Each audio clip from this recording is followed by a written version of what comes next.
In my last video, I talked about the business card and I talked about being prepared, but I didn't get into what should go on a business card. I've run into people that say, I don't have a business card because I don't have a business and I don't have a job. Okay? Well, you know what? You need to have a business card. It's a personal card. Whether you have a job, whether you have a business, it doesn't matter. You need to have something that you give to somebody. Okay? So what's a business card? It's your name, it's your email address, and it's your phone number at the very, very minimum. But I'd add something else to it. What's your LinkedIn address? Do you want people to connect with you on LinkedIn? Of course. Why not? Facebook's a little bit different. It's more personal, and maybe you don't want people to, everybody to connect with you on Facebook, depending on what you're doing on Facebook. What about Twitter? Do you want people to connect with you on Twitter, follow you on Twitter? So add those to the business card. Okay, if you've got a blog, maybe you've got a personal website you maintain, put that on the business card.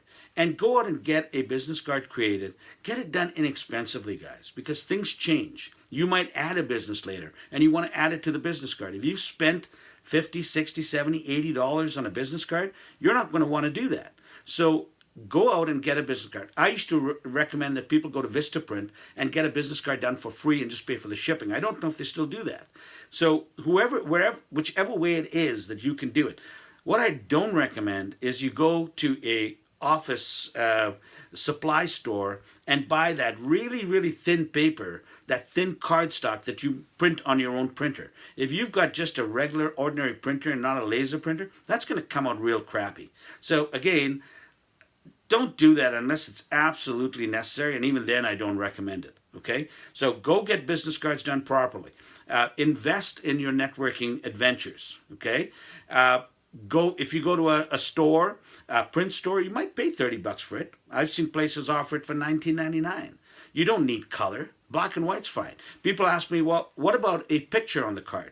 If you get a professional picture done, then yes, absolutely, go ahead and put your picture on the card. It makes the card more memorable.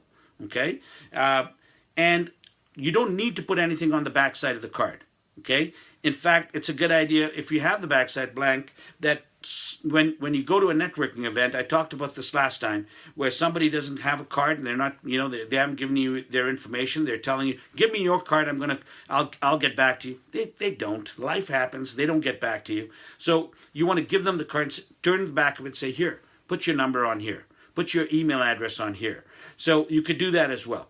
Some people like to use the back of the card to put the highlights of what they're all about. Their message, their motivation, what's something they're really interested in, something they're volunteering for, whatever that might be. If that's the case with you, by all means go ahead and do that, because you don't need the back of the card to give to somebody who doesn't have a card. You can hand them your phone and get them to fill in the contact information after you open a blank contact. Okay? So there's lots of ways that we can do this. The main thing is that you've got to grow your list. And without a card, it's very difficult to do that. Okay? So until the next time, remember, it's the value of your network is directly proportionate to the equity you have built up in your relationships. Thanks. We'll talk to you soon.